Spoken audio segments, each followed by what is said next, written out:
حضرت ابن عطیہ اسکندری رحمۃ اللہ علیہ کی یہ کتاب ہے جس میں سے ہم کچھ تعلیم کر لیتے ہیں، بعد میں اس کی تشریح ہو جاتی ہے۔ حضرت فرماتے ہیں جس قدر تجھ پہ اوقات میں حقوق واجبہ عبادت ظاہرہ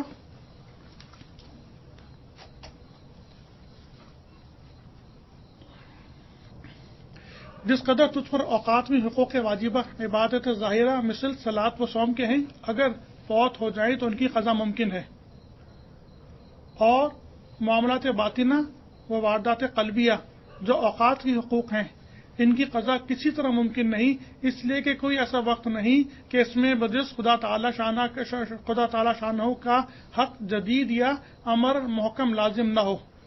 تو جب اس میں یہ حق اللہ ہے اور ادا نہیں کر سکتا تو غیر کا حق اس میں کیوں کر ادا کرے گا؟ جس قدر تجھ پر اوقات میں حقوق واجبہ عبادات ظاہرہ مثل صلاۃ و صوم کے ہیں، اگر فوت ہو جائیں تو ان کی قضا ممکن ہے، یعنی جیسے نماز روزہ ہے اگر فوت ہو جائے تو قضا کر سکتے ہیں، اور معاملات باطنہ اور واردات قلبیہ جو اوقات کی حقوق ہیں ان کی قضا کسی طرح ممکن نہیں، اس لیے کہ کوئی ایسا وقت نہیں کہ اس میں بجز خدا تعالی شانہ کا حق جدید یا امر محکم لازم نہ ہو۔ تو جب اس میں جو حق اللہ کا ہے وہ ادا نہیں کر سکتا تو غیر کا حق اس میں کیوں کر ادا کرے گا؟ اللہ تبارک و تعالیٰ نے اس دنیا کو تخلیق فرمایا، مختلف اوقات رکھے، مختلف موسم رکھے، مختلف کیفیات رکھیں،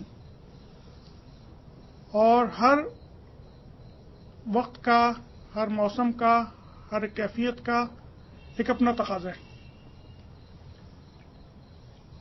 اللہ نے سردی رکھی، سردی کا موسم رکھا، اس کا تقاضا کیا ہے کہ انسان اپنے آپ کو گرم رکھے، گرم رکھنے کا انتظام کرے۔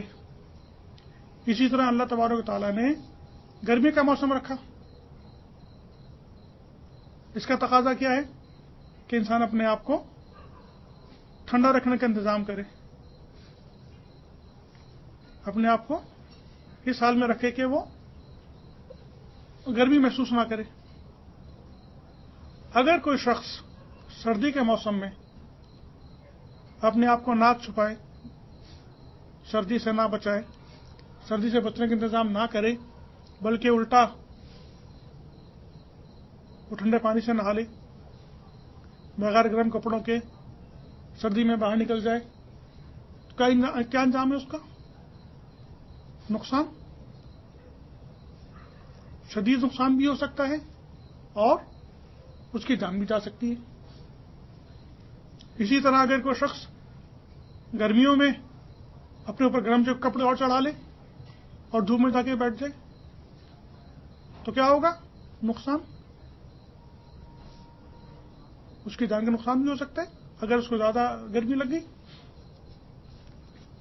اسی طرح اللہ تبارک و تعالیٰ نے دن اور رات پیدا کیے، دن کا اپنا تقاضا ہے، ایک عمومی جو تقاضا ہے وہ عوام الناس سے جیسے کہنا چاہیے، عوام سے، خواص کی بات الگ ہے۔ ایک عمومی تقاضا یہ کہ دن جو ہے وہ کام کرنے کے لیے، انسان اپنے جو بھی اس کے معاملات ہیں دن بھر کے، کمانا ہے، پڑھائی ہے، کاروبار ہے، کوئی اور معاملہ ہے، وہ وقت دن کا رکھا ہے اللہ نے، اور جب رات آتی ہے تو اس کا تقاضا کیا ہے کہ وہ آرام کرے۔ عوام الناس کے لیے تقاضا ہے کہ وہ آرام کرے، جو دن بھر اس نے جو محنت کی ہے، جو مشقت کی ہے، اب اپنے جسم کو آرام دے تاکہ وہ کل کے لیے تیار ہو جائے۔ اب اگر کوئی شخص دن کے تقاضے پہ عمل نہ کرے تو کیا ہوگا؟ دن کا تقاضا یہ ہے کہ کام کرے اور وہ سارے دن سوتا رہے۔ تو ہمارے ارد گرد بے شمار ایسی مثالیں ہیں جہاں پہ کچھ لوگ، خصوصاً نوجوان طبقہ، کہ کچھ اور ایسے لوگ جو عموماً دیر تک سوتے ہیں یا سارا دن سو کے گزار دیتے ہیں، اس کا نقصان سب پہ واضح ہے کہ وہ اپنا وقت ضائع کر رہے ہیں، وہ اپنا وقت ضائع کر رہے ہیں۔ جو وقت کام کا ہے اس میں وہ سو رہے ہیں، جو وقت کام کا ہے اس میں وہ سو رہے ہیں۔ اسی طرح رات کا تقاضا آ گیا کہ اب سونا ہے، اب وہ جاگ رہے ہیں اور لغو کاموں میں مشغول ہیں، وقت ضائع ہو رہے ہیں۔ وقت ضائع ہونے کے ساتھ ساتھ اس کا ایک بڑا نقصان جو دیکھنے میں آیا ہے وہ یہ ایک دیکھنے میں آیا ہے کہ ان کی صحت بھی خراب ہو جاتی ہے، کیونکہ فطرت جو ہے وہ یہ ہے کہ دن میں کام کیا جائے اور رات کو آرام کیا جائے، لیکن ہوتا کیا ہے کہ وہ دن کو سو رہے ہیں اور رات کو جاگ رہے ہیں، اس سے طبیعت بھی خراب ہوتی ہے۔ ایسے ہی اگر کوئی شخص گرمی کے موسم میں سردی کی فصل لگا لے، گرمی کے موسم میں سردی کی فصل لگا لے تو کیا ہوگا؟ اس کی فصل نہیں کھڑی ہوگی۔ اسی طرح اگر کوئی شخص سردی میں گرمی کی فصل لگا لے تو وہ بھی نقصان ہے، اس میں بھی کوئی فائدہ نہیں اس کا۔ تو ثابت کیا ہوا کہ اللہ تبارک و تعالیٰ نے ہر حالات کے مطابق اس کا تقاضا رکھا ہے۔ جیسے ابھی ساتھیوں سے بات ہو رہی تھی کہ الحمدللہ ماشاءاللہ جو جماعت ہے ہماری، اس کے بزرگوں کو اللہ نے بڑی صلاحیت اور بڑا فہم اور فراست دی ہوئی ہے کہ جو وقت کا تقاضا ہوتا ہے اس کو بھانپ لیتے اور اس کے مطابق کام کر لیتے ہیں۔ یہی اس کی کامیابی کا اور اس کی ترقی کا راز ہے۔ تو ثابت یہ ہوا کہ اللہ تبارک و تعالیٰ نے جو وقت بنایا ہے، جو موسم بنایا ہے، جو کیفیت بنائی ہے، اس کا تقاضا بھی رکھا ہے۔ جو اس تقاضے پہ عمل کر لے گا وہ کامیاب ہو جائے گا، اور جس تقاضے کے خلاف چلے گا وہ ناکام ہے۔ تو جب اللہ نے اس کائنات میں طرح طرح کے موسم، طرح طرح کے اوقات، طرح طرح کی کیفیات رکھی ہیں، تو یہ کیسے ہو سکتا تھا کہ اللہ تبارک و تعالیٰ نے اس اشرف المخلوقات کو دنیا میں بھیجا اور اس کے لیے کیفیات اور اوقات نہ رکھے، جبکہ اس کو دنیا میں بھیجنے کا مقصد ہی یہی تھا کہ دنیا میں جائے اور جا کر جس طرح میں نے کہا ہے جو میرا تقاضا ہے اس کو جا کے پورا کرے۔ تو انسان پر 4 قسم کی کیفیات آتی ہیں ہر وقت سے مراد یہ کہ 4 کیفیات میں سے کوئی ایک کیفیت رہتی ہے۔ ان 4 کیفیات میں سے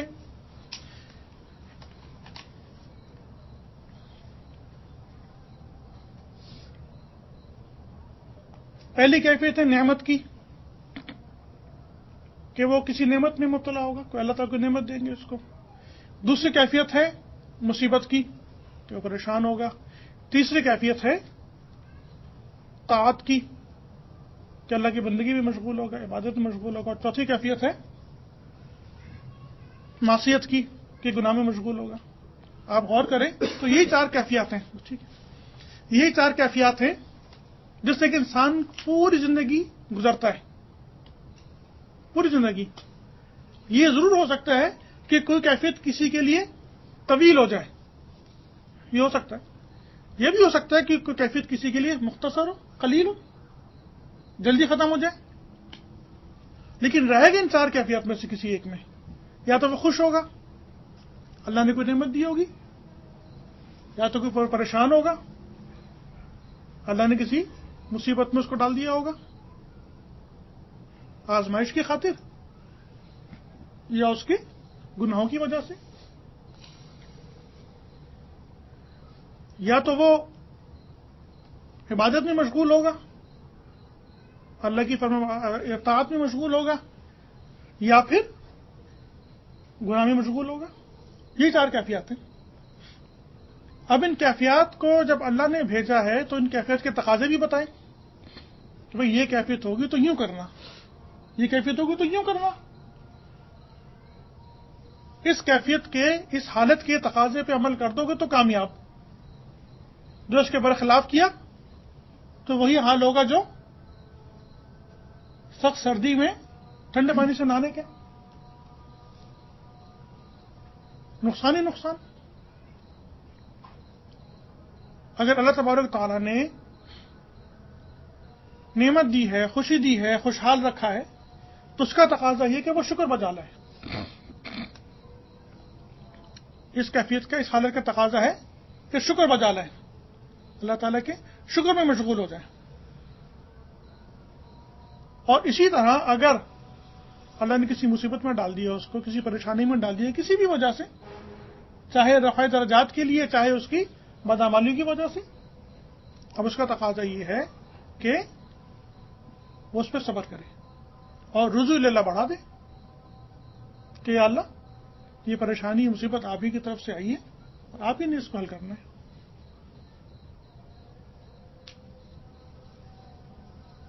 بعض لوگوں کے دل میں اشکال آتا ہے کہ اب یہ کیسے پتا چلے کہ جو مصیبت پریشانی آئی ہے یہ کیوں آئی ہے؟ رفع درجات کے لیے ہے، یہ ہماری پکڑ ہے، ہماری آزمائش ہے. ہمارے بزرگوں نے، ہمارے حضرت میرے شیخ مفتی خلیق احمد دامت برکاتہم عالیہ ایک دن اس کی بیان فرما رہے تھے. فرمانے لگے کہ دیکھو، اگر مصیبت آئے اور اس مصیبت میں وہ انسان اللہ کی طرف متوجہ ہو جائے، اللہ سے اس کا تعلق بڑھ جائے اور اللہ کو اس کا یقین اور زیادہ پختہ ہو جائے اور اللہ ہی سے مدد مانگے، تو یہ اس کے لیے رفع درجات کے لیے مصیبت آئی ہے. یہ پریشانی جو اس کے درجات بلند کرنے کے لیے آئی ہے. اور اگر اس پریشانی کی وجہ سے وہ اللہ سے دور ہو جائے، اول فول بکنے لگے، بے صبرا ہو جائے، شکوہ شکایت کرنے لگ جائے اور اللہ سے اس کا تعلق کمزور ہو جائے، یہ اس کی بدعمالیوں کی وجہ سے. یہ بزرگوں نے یہ فرق بتایا کہ اگر پریشانی اس کی درجات کی بلندی کے لیے ہے تو اس کا رجوع اللہ بڑھ جائے گا، وہ اس پہ صبر کرے گا، اللہ سے مدد مانگے گا. اور اگر خدا نہ خواستہ وہ پریشانی اس کی بدعمالیوں کی وجہ سے ہے، گناہوں کی وجہ سے ہے، تو وہ اللہ سے اور دور ہو جائے گا. اور ہمارے سامنے بے شمار ایسی مثالیں آتی ہیں، ہم دن میں دیکھتے ہیں لوگوں کے شکوے ختم نہیں ہوتے اس کام کے لیے کہ ہم ہی رہ گئے تھے، ہمارا ہی بیٹا نظر آیا تھا اٹھانے کے لیے، ساری دنیا کے کاروبار چل رہے ہیں، میرا کاروبار ڈوبنا ضروری تھا. یہ اس بات کی نشانی ہے کہ یہ مصیبت، یہ پریشانی اس کے اعمال کی وجہ سے، اس کی بدعمالیوں کی وجہ سے. اور جو شخص راضی رہے اس پریشانی پہ، اس مصیبت پہ کہ یا اللہ تیری طرف سے ہے، تو ہی ٹالنے والا ہے، اور اپنی طاعت کو بڑھا دے، اپنے استغفار کو بڑھا دے، اس پہ صبر کرے، تو یہ نشانی ہے اس بات کی کہ یہ پریشانی اس کے رفع درجات کے لیے اللہ نے بھیجی ہے اس کے اوپر. اسی طرح جو تیسری کیفیت ہے جو انسان پہ ہوتی ہے وہ طاعت کی ہوتی ہے، عبادت کی ہوتی ہے. اس کا تقاضا یہ ہے کہ اس وقت وہ اللہ کے احسان کا مشاہدہ کرے، اللہ کی ذات کا مشاہدہ کرے. اور اس کے مختلف درجے، ہر شخص کو اس کے درجے کے مطابق یہ مشاہدہ ہوتا ہے، ہر شخص کو اس کے درجے کے مطابق مشاہدہ ہوتا ہے. اس میں ایسا نہیں کہ ہر شخص سے مشاہدہ ایک ہی ہو، اس کے مختلف درجات ہیں. اور چوتھی جو کیفیت لکھی ہے، حالت لکھی ہے، وہ معصیت کی لکھی ہے، گناہ کی حالت. گناہ اور انسان یوں سمجھ لیں کہ چولی دامن کا ساتھ ہے. گناہ اور انسان چولی دامن کا ساتھ ہے. اس سے بچنا اللہ والوں کے کام ہے، اللہ تعالیٰ جی اس کو بچا لے. ورنہ اور یہ کوئی ایسی بات بھی نہیں کہ جس پہ کہ بہت زیادہ انسان پریشان ہو. کیونکہ شیطان اور نفس انسان کے ساتھ لگا ہوا ہے، اور ان کی تو کوشش یہی کہ انسان گناہ میں پڑ جائے، اللہ کی نافرمانی میں پڑ جائے. ان کی تو کوشش یہی ہے، اور اس کوشش میں وہ کامیاب بھی ہو جاتے ہیں. تو جب جس شخص کے اوپر یہ کیفیت ہو کہ گناہ کی حالت میں ہو، تو اس کا تقاضا یہ ہے کہ وہ استغفار کرے، اللہ سے اپنے گناہوں کی معافی مانگے. اس وقت کا تقاضا یہ ہے.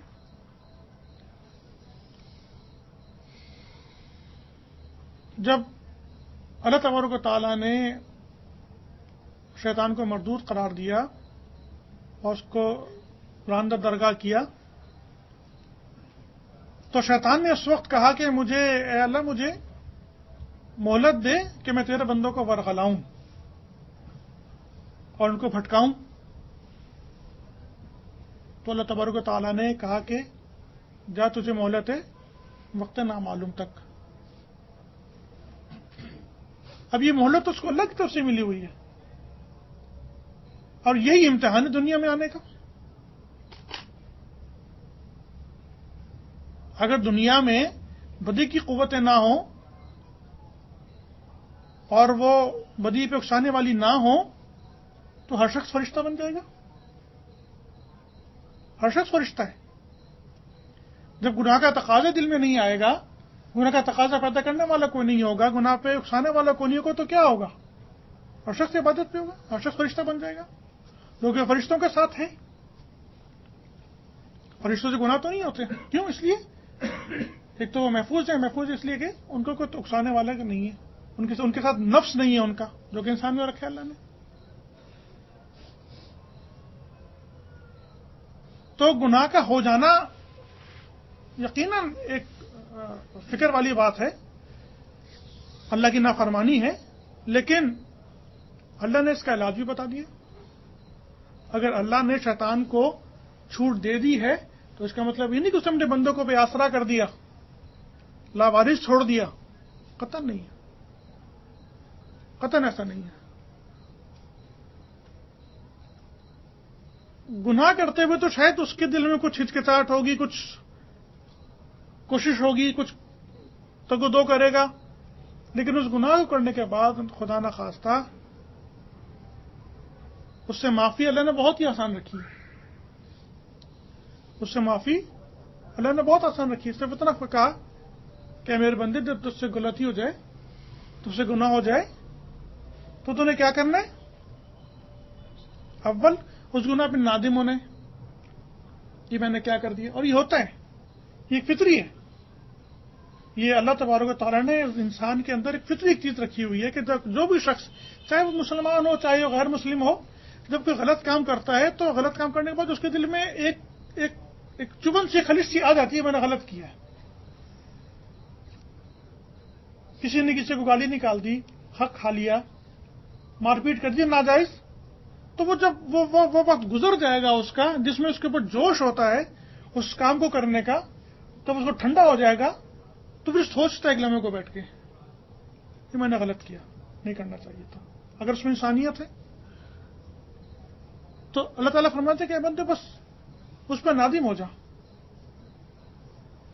اور عہد کر لے کہ آئندہ یہ نہیں کروں گا، اور مجھ سے معافی مانگ لے.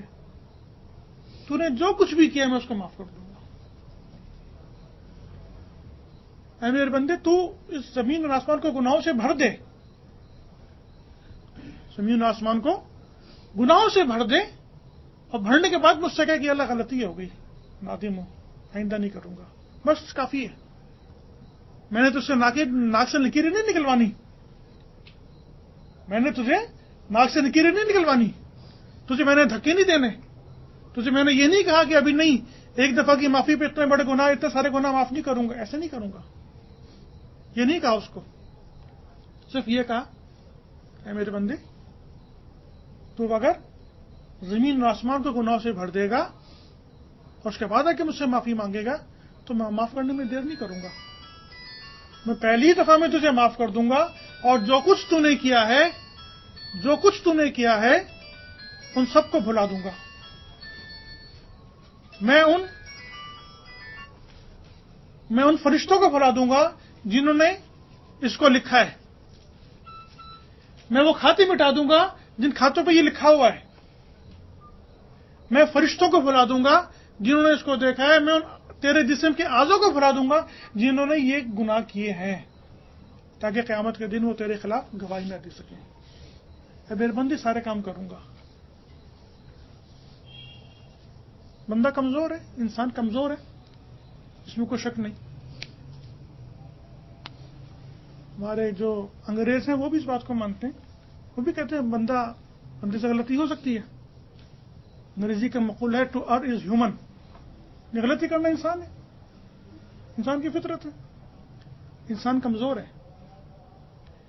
لیکن انسان کو اتنا بھی کمزور نہیں ہونا چاہیے کہ وہ گناہ کے بعد اپنے گناہ پہ نادم نہ ہو.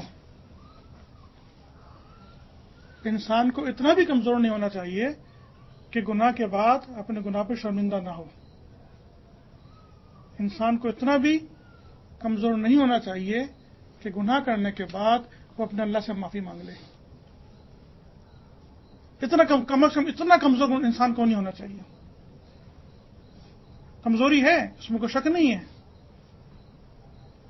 کہ شیطان اس پہ اوپر حاوی ہو جاتا ہے، نفس اس کے اوپر حاوی ہو جاتا ہے، لیکن اتنا کمزور پھر بھی نہیں ہونا چاہیے کہ وہ اس گناہ کو کرنے کے بعد، بے شک گناہ ہو جائے اس سے، اس گناہ کو کرنے کے بعد اس گناہ پہ نادم ہو، اس گناہ پہ شرمندہ ہو، آئندہ نہ کرنے کا عہد ہو اور اللہ سے معافی مانگ لے.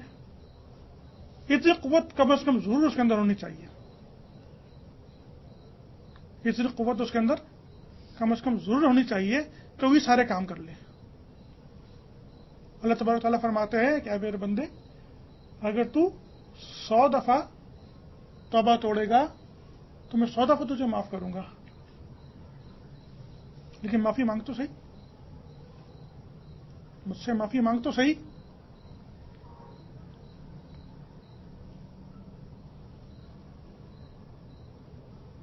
ہمارے حضرت سے فرما رہے تھے، کہنے لگے کہ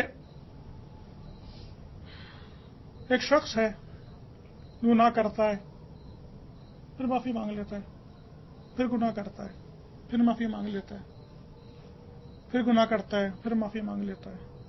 ایسی کسی نے اشکال کیا، یہ کیا بات ہوئی؟ کتنی دفعہ معاف کرے گا اللہ بھی گناہ کو؟ یہ کیسا تعلق ہے؟ وہ جس سے اشکال ظاہر کیا وہ کوئی کاروباری آدمی تھا، سیدھا سادہ تھا. اس نے کہا بھائی یہ باتیں تو مجھے پتا نہیں کہ اللہ کتنی دفعہ معاف کرے گا، کب تک معاف کرے گا. ہاں اتنا ضرور مجھے پتا ہے کہ میرا دھاگے کا کپڑے کا کام ہے اور کپڑے کی بنائی ہوتی ہے، تو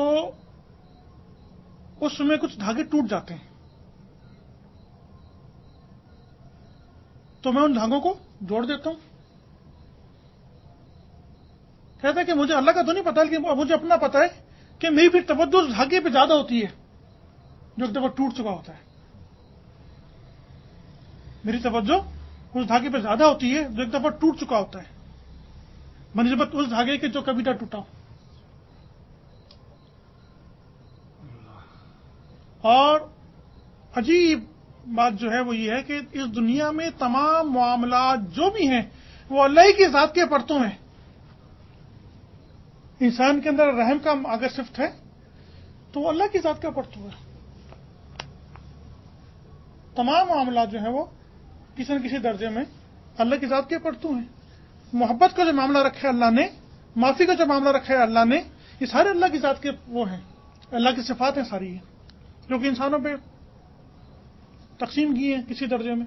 جیسے محبت کے لیے آتا ہے کہ اللہ تعالیٰ نے اس دنیا میں صرف ایک حصہ محبت کا اتارا ہے. اللہ نے اس دنیا میں محبت کا صرف ایک حصہ اتارا، 99 حصے اپنے پاس ہی رکھیں. اور وہ اس ایک حصے کی برکت ہے کہ آج انسان کی اولاد جوان ہو جاتی ہے. وہ صرف ایک حصے کی برکت ہے کہ وہ اس ایک حصے کی برکت سے والدین اپنے بچوں سے پیار کرتے ہیں اور ان کی خاطر تمام مصائب اور پریشانی اٹھا لیتے ہیں.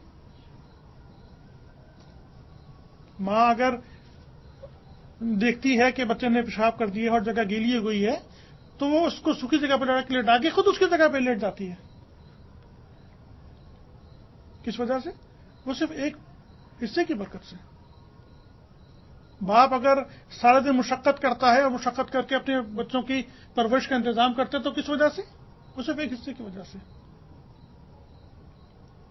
انسان تو انسان، جانور بھی اپنے بچوں کے ساتھ شفقت کا معاملہ کرتے ہیں. آپ کسی جانور کے بچے کو چھیڑ کے دیکھیں، آپ کو فوری اس کا جواب مل جائے گا. ایک دفعہ بڑا عجیب میں نے بھی واقعہ دیکھا اور بہت اثر ہوا طبیعت کے اوپر اس کا. میں سڑک پہ سے گزر رہا تھا، گاڑی میں تھا، سلو جا رہا تھا آہستہ آہستہ. میں دیکھ رہا تھا کہ دور سے دیکھتا ہوا آ رہا تھا کہ ایک بلی ہے، چھوٹا سا بچہ ہے اس کا. جس طرح وہ کھیلتے ہیں آپس میں بچے اور ماں کے ساتھ، تو ماں کے ساتھ کھیل رہی ہے، اس کو ایسے ہاتھ مار رہی ہے، اس کو ایسے ہاتھ مار رہی ہے، اس کے اوپر چڑھ رہا ہے، اس کے اوپر گر رہا ہے. ایسے آہستہ آہستہ میں چلتا ہوا دیکھتا تھا. والعالم کیا ہوا، کس طرح ہوا کہ کوئی گاڑی میرے سائڈ سے گزری اور وہ بچہ اس کے نیچے آ گیا اور وہیں وہ بچہ زخمی ہو کے میرے خیال میں مر گیا ہوگا. تو اس بلی کی حالت دیکھنے والی تھی. ہم صرف سمجھتے ہیں کہ انسان کے بچے مرنے پہ مائر ہوتی ہیں، ایسا نہیں ہے، قطعاً ایسا نہیں ہے. جانور کے بچے مرنے پہ مائر ہوتی ہیں.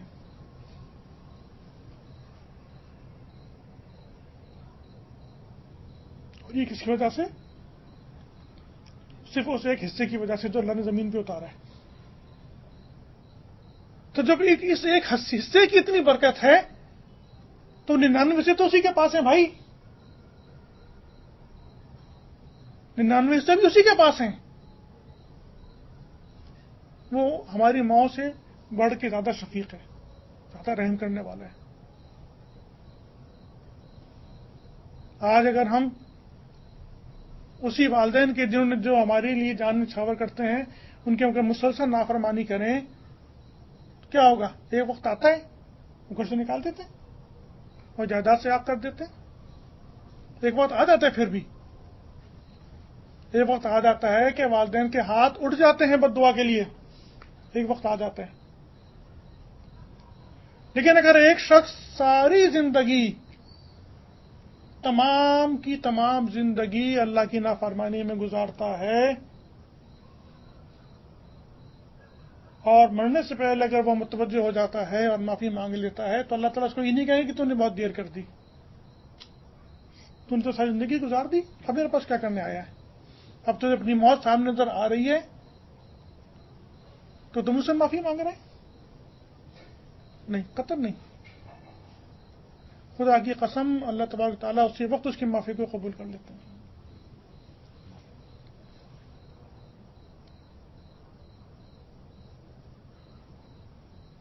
قارون کے بارے میں آتا ہے کہ حضرت موسیٰ علیہ السلام نے جب اس کے لیے بد دعا کی اور اللہ نے اختیار دے دیا کہ تم اس کو زمین میں دفن کر دو، سزا دے دو. قارون کے بارے میں سوچیں، اتنا بڑا اللہ کا نافرمان اور کافر ہے، مسلمان بھی نہیں ہے، کافر ہے.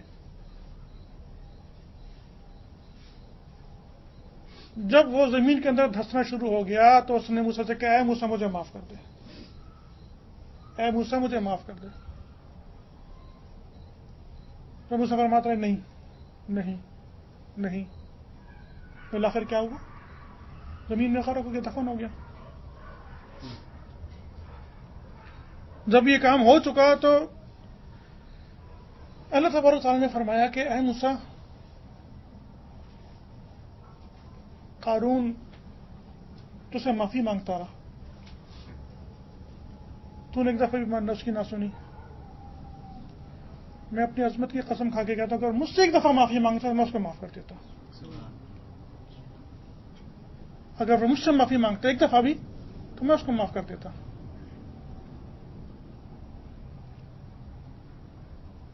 یہ اللہ کا رحم ہے، یہ اللہ کا کرم ہے جو کہ اس کی مخلوق پر ہے. اللہ تبارک و تعالیٰ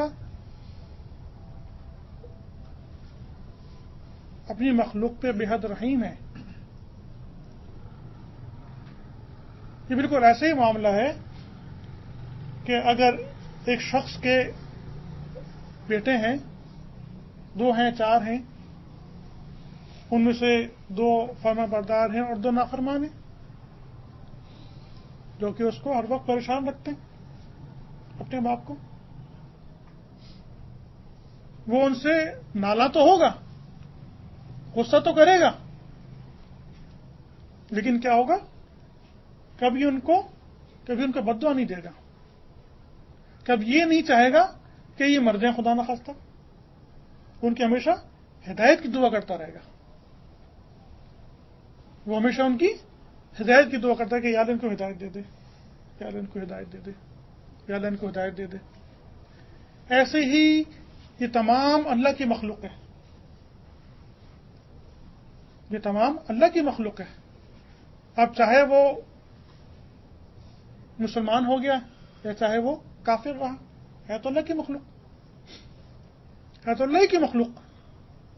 جیسے اس باپ کو اپنے وہ 2 بیٹے عزیز ہیں باوجود اس کی نافرمانی کے،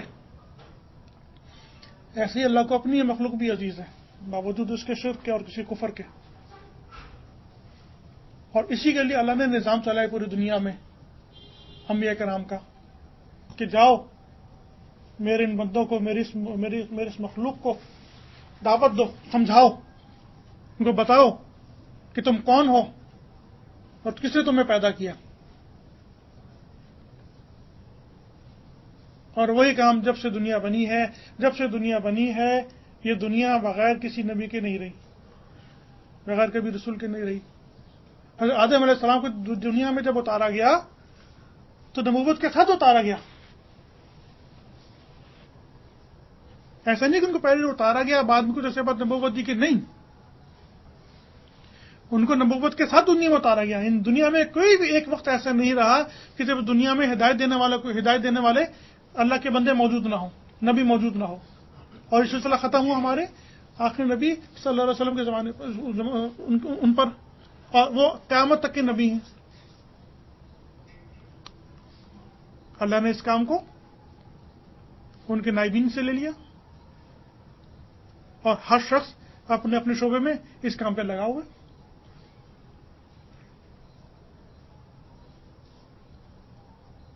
مسجد والے ہیں، مدرسے والے ہیں، جماعت والے ہیں، سب اپنے اپنے شعبے میں کام کر رہے ہیں. اور مقصد سب کا کیا ہے؟ اللہ کی دین کو پھیلانا، اللہ کی بات کو لوگوں تک پہنچانا. مقصد سب کا ایک ہی ہے، طریقہ الگ الگ ہے. حضرت ہمارے یہاں کچھ، میں ایک ایسی بات ہے تھوڑی سی اختلافی سی ہے لیکن سمجھانے کے لیے. حضرت ہمارے فرماتے ہیں کہ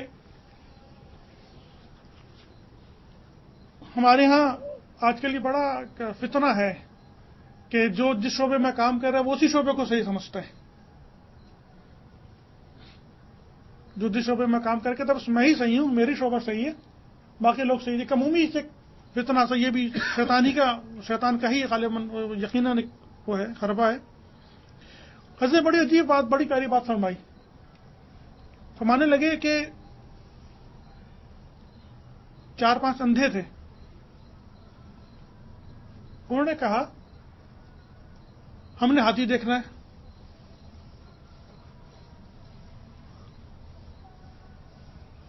لوگوں نے کہا بھائی ہاتھی تم کیسے دیکھ سکتے ہو، تم تو اندھے ہو، نابینا ہو، تمہیں تو نظر نہیں آتا.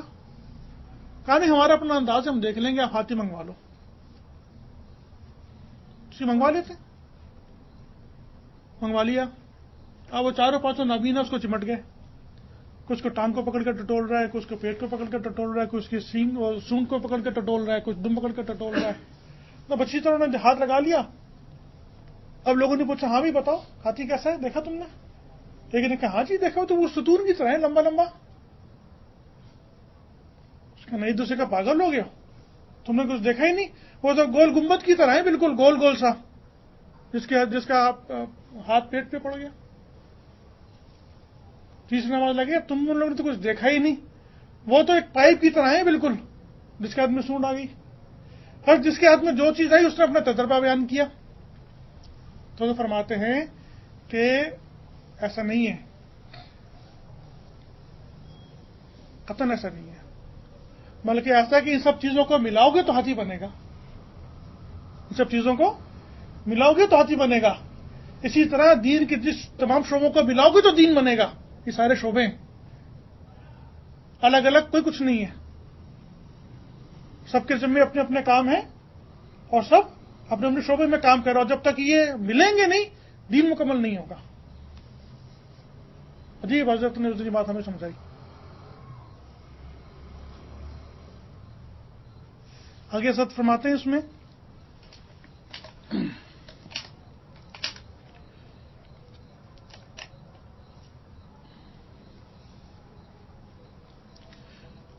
یہ جو 4 حقوق بتائے گئے ہیں،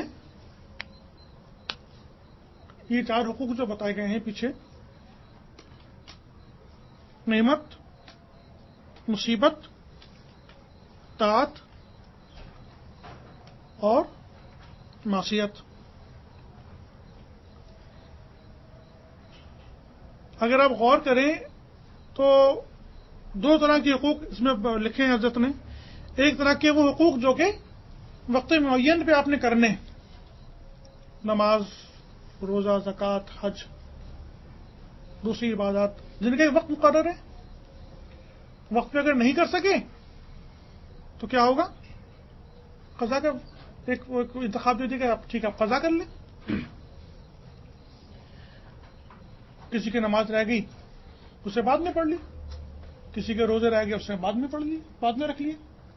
کسی نے وقت پہ حج نہیں کیا جب فرض ہو گیا تھا، کوئی بات نہیں، بعد میں کر لیا.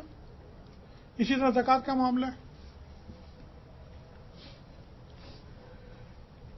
لیکن یہ 4 جو کیفیات انسان کے اوپر ہیں ان کی قضا نہیں ہے، ان کی قضا نہیں ہے. یہ آپ کو اس کیفیت میں ہی ادا کرنے ہیں، اس کے بعد قضا نہیں ہو سکتی اس کی. اگر کسی کے اوپر خوشی کی کیفیت ہے اور اس موقع پر شکر ادا نہیں کرتا ہے، متوجہ اللہ کی طرف نہیں ہوتا، تو اب یہ نہیں کہ وقت گزرنے کے بعد جب وہ دوسری کیفیت میں آ جائے گا تو اب وہ شکر ادا کرنا لگ جائے. نہیں، اس وقت جو کیفیت اس کے اوپر ہوگی وہ اس پہ عمل کرے گا. یعنی کہ بعد میں اللہ نے اس کو اگر مصیبت میں ڈال دیا، اب وہ صبر کی کیفیت، اب وہ صبر کرے گا، اب وہ شکر نہیں کر سکتا. شکر کرنے جائے گا تو صبر کی جو کیفیت کا تقاضا ہے وہ رہ جائے گا. اس لیے فرماتے ہیں کہ جو تقاضا ہے وقت کا اس کو اس کے موقع پہ بجا لاؤ، اسی میں کامیابی ہے. ہمارے کابر فرماتے ہیں کہ مسلمان تو ابن الوقت ہوتا ہے. ابن الوقت وہ جو وقت پہ کام کرنے والا. مسلمان ابن الوقت ہوتا ہے جو وقت پہ کام کرتا ہے. ایسے مجھے حضرت ایوب علیہ السلام کا واقعہ یاد آ رہا ہے. اسی کیفیت کے اعتبار سے انہوں نے ثابت کیا. حضرت ایوب علیہ السلام بہت جلیل القدر بزرگ اور نبی گزرے ہیں، اللہ کے بہت بڑے نبی تھے، اور ان کا صبر مشہور ہے، صبر ایوب. اور اس سے پہلے اللہ نے ان کو بڑی نعمتیں دی ہوئی تھیں، اولاد، مال، بیویاں، جانور، کھیت باغ. اللہ نے ان کو بہت زیادہ نعمتیں دی ہوئی تھیں اور وہ اس کے تقاضے پہ عمل کرتے تھے، شکر کرتے تھے، اللہ کی حمد و ثنا کرتے تھے، طاعت میں لگے رہتے تھے، رجوع اللہ تھا. تو جتنی ان کے اوپر نعمتیں تھیں اسی درجے کی ان کی طرف سے، اسی درجے کا ان کی طرف سے شکر بھی تھا. کسی نے غالباً ذہن سے نکل گیا، کسی نے یہ بات کہی کہ یہ تو نعمتیں ہیں تو شکر ہی ادا کریں گے، اس میں سے کون سی بڑی بات ہے؟ اگر نعمتیں دی ہیں تو اچھا، تو آدمی شکر ہی ادا کرے گا اور کیا کرے گا، کون سا کمال ہے؟ اللہ تعالیٰ فرمایا اچھا، اس کو مصیبت میں ڈال کے دیکھ لیتے ہیں کیا کرتے ہیں. پھر وہ نعمتیں ایک ایک کر کے واپس ہونی شروع ہو گئی. مال گیا، اسباب گیا، جانور گئے، کھیتی باڑی گئی، باغ گئے، اس کے بعد اولاد گئی، اس کے بعد بیوی بچے گئے، پھر بیماریوں نے آ کے گھیر لیا، اور بیماریاں بھی ایسی کہ جس میں کیڑے پڑ گئے. جس میں کیڑے پڑ گئے ان کے، کس درجے کی بیماری. اور انہوں نے اس وقت کے تقاضے بھی عمل کر کے دکھایا اور ایسا صبر کیا کہ ان کے شکر سے ان کا صبر زیادہ مشہور ہو گیا. صبر ایوب، بہت کم لوگ بات جانتے ہیں کہ ان کا شکر بھی انتہائی درجے کا تھا، لیکن جب ان کے اوپر مصیبت کی کیفیت آئی، مصیبت کا حال آیا، تو انہوں نے اس کے تقاضے پہ عمل کرتے ہوئے ایسا صبر کیا کہ ان کا صبر دنیا میں مشہور ہو گیا. تو یہ انبیاء کرام کر کے دکھاتے ہیں ہماری تربیت کے لیے کہ تو ایسا ہو سکتا ہے. کوئی ایسی چیز نہیں کہ جس کے اوپر عمل نہ کیا جا سکے. اور ہم تو چونکہ بہت کمزور ہیں، آخری گھڑیاں ہیں اس دنیا کی، تو ہمارے ساتھ تو اللہ کے ساتھ اللہ کا بہت ہی رحم اور کرم کا معاملہ ہے. ہمارے ساتھ وہ معاملہ نہیں ہے جو گزرے وقتوں کے لوگوں کے ساتھ ہوتا تھا کہ چھوٹی چھوٹی باتوں میں پکڑ لیا جاتا تھا ان کو. حضرت موسیٰ علیہ السلام کی قوم تھی کہ اگر کوئی گناہ کرتا تھا تو صبح اس کے دروازے پہ لکھ دیا رہتا ہے اس نے گناہ کیا. اگر وہ زکوٰۃ دیتے اور وہ چوٹی پر کھاتے، اگر اس کو آگ جلا دیتی، آسمانی آگ، تو قبول ہو جاتی. جو آسمانی آگ نہ جلاتی تو قبول نہیں ہوئی. سب کو پتہ چل گیا کہ اس کی زکوٰۃ قبول نہیں ہوئی. تو ہمیں تو اللہ نے بڑا ستاری کا معاملہ فرمایا ہمارے ساتھ. ہمارے تمام عیبوں کو چھپا کے رکھا ہوا ہے، ظاہر نہیں کرتے. اللہ کہ کوئی خود اپنے عیب کو ظاہر کر دے. اللہ ظاہر نہیں فرماتے. اللہ تعالیٰ پردہ فرماتے ہیں، ستار ہیں. اللہ تعالیٰ ستار ہیں، عیب چھپانے والے. اللہ تعالیٰ اس کے عیب کو چھپا دیتے ہیں. لیکن اگر کوئی شخص اعلانیہ گناہ کرنے پہ آمادہ ہو جائے، اپنے گناہ کو لوگوں میں ڈھنڈورا پیٹے، تو وہ اس کا نصیب، اس کی بدبختی. اللہ نے تو چاہا تھا کہ وہ میرا بندہ، چلو اس نے گناہ کر لیا ہے، کوئی بات نہیں، میں چھپا دیتا ہوں، اس کو مہلت دیتا ہوں کہ دیکھو ہو سکتا ہے مجھ سے معافی مانگ لے تو میں فوری معاف کر دوں گا، میں ذرا بھی تاخیر نہیں کروں گا.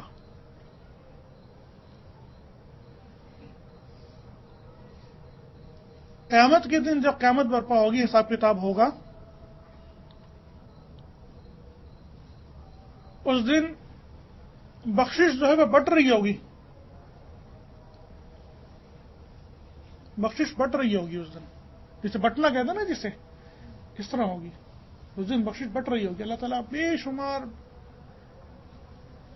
بندوں کی بخشش فرمائیں گے، کوئی حساب نہیں ہے اس کا. اس حدیث میں آتا ہے، حدیث شفاعت ہے، اس میں آتا ہے کہ اللہ کے نبی پہلے شفاعت فرمائیں گے، اور جو ان کے ذمے ہیں، جتنا ان کا حصہ ہے، ان لوگوں کو جنت میں لے جائیں گے. ان لوگوں کو جنت میں لے جائیں گے جن پہ جہنم واجب ہو چکی ہوگی. پھر اس کے بعد دوسرے انبیاء کے نام آئیں گے، اپنے حصے کے مطابق اپنے لوگوں کو امیتوں کے لے کے چلے جائیں گے. پھر شہداء آئیں گے، پھر صدیقین آئیں گے، پھر حافظ قرآن آئیں گے، پھر دوسرے درجے کے بزرگ آئیں گے، اللہ والے آئیں گے، ولی اللہ آئیں گے. وہ اپنے اپنے حصے کے مطابق لوگوں کو جہنم سے نکال کے جنت میں لے جائیں گے. جب تمام کے تمام لوگ اپنے اپنے حساب سے، اپنے اپنے حصے کے مطابق جہنم سے جنت میں لے جائیں گے اپنے لوگوں کو، اس کے بعد پھر اللہ تعالیٰ 3 لپیں بھریں گے. لپ، یہ میں نے حدیث سنی تھی حضرت ہمارے شیخ حضرت مولانا محمد یوسف الدہنی صاحب رحمۃ اللہ علیہ سے. بڑے عجیب انداز میں انہوں نے بیان فرمائی تھی. ان کا درس حدیث کا ہوتا تھا پیر کے دن عشاء کے بعد. تو انہوں نے فرمایا کہ اللہ تعالیٰ 3 لپیں بھریں گے. لپ کا مطلب جیسے کسی کو بازو میں بھر لینا، کسی کو بازو میں بھر لینا. تو اب جب اللہ تعالیٰ اپنی لپ بھریں گے تو اس لپ میں کتنی مخلوق آئے گی، یہ اللہ کو پتہ ہے. یہ اللہ کو ہی پتہ ہے، اور کسی کو نہیں پتا کہ اس ایک لپ میں کتنے آئیں گے، اور 3 لپوں میں کتنے لوگ نکل کے جنت میں چلے جائیں گے. یقیناً وہ شخص بدبخت ہوگا جو اس دن اپنی شفاعت نہ کرا سکے. اور جہنم میں چلا جائے.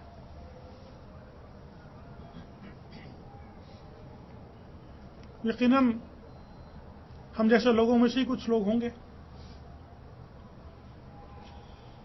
اللہ تبارک تعالیٰ ہم سب کو اس وقت سے بچا کے رکھے. اللہ تعالیٰ ایسے وقت سے بچا کے رکھے کہ ہم بدبختوں میں شمار ہوں.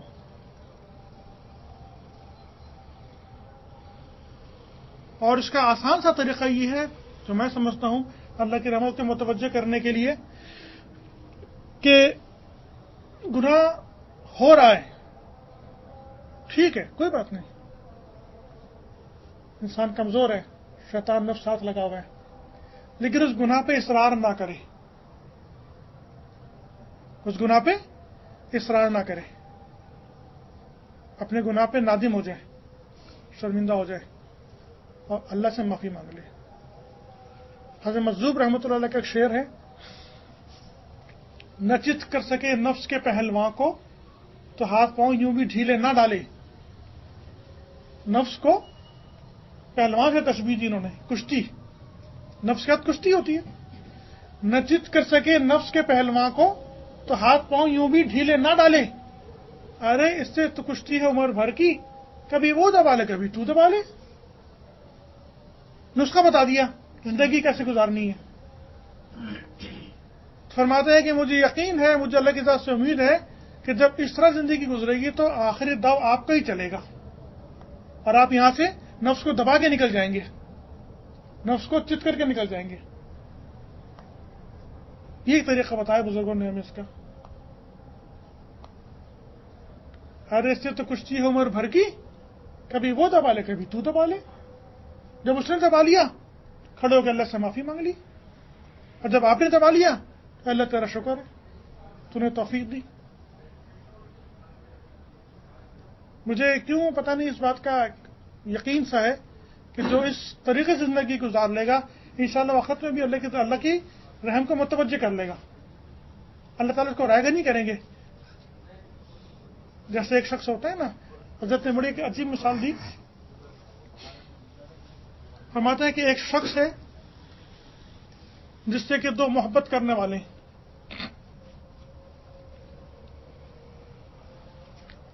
ایک نکلا عاشق اس کا گھر سے، صاف ستھرے کپڑے پہنے، عطر لگایا، گلاب کا پھول لیا اور لے کے چل پڑا اور پہنچ کے اپنے محبوب کو وہ پھول پیش کر دیا. ایک دوسرا شخص ہے تو کہ گھر سے نکلا، اب اس کو تنگ کرنے والے بہت رستے میں، کوئی روک رہا ہے، کوئی پکڑ رہا ہے، کوئی ٹھڈا مار رہا ہے، کوئی پتھر مار رہا ہے، کوئی دھکا دے رہا ہے، لیکن وہ گرتا پڑتا بالآخر اپنے محبوب تک پہنچ گیا. اب محبوب کو کس پہ زیادہ پیار آئے گا؟ یقیناً اس عاشق پہ جو کہ دنیا کی تمام پریشانیوں کو، رکاوٹوں کو، مصیبتوں کو عبور کرتا ہوا اس کے پاس آیا ہے. ایسے ہی جب ہم اس دنیا میں کشتی لڑتے ہوئے جائیں گے اپنے نفس کے ساتھ، مجھے یقین ہے، پتہ نہیں کیوں یقین ہے، لیکن یقین ہے مجھے کہ انشاءاللہ تعالی وہاں بھی یہی کہیں گے، دیکھو میرا بندہ ساری زندگی میرے لیے اپنے نفس سے کشتی کرتا ہوا آیا ہے. اللہ کی رحمت اس کی تو متوجہ ہو جائے گی انشاءاللہ، اللہ چاہتا ہوں. تو اللہ تبارک تعالیٰ ہمیں اس طریقے سے زندگی گزارنے کی توفیق ہے جس طرح کہ اللہ تعالیٰ چاہتے ہیں، اور جو وقت کا تقاضا ہے، جو حالت کا تقاضا ہے، اس تقاضے پہ عمل کرنے کی توفیق عطا فرمائے. وآخر دعوانا الحمدللہ رب العالمین.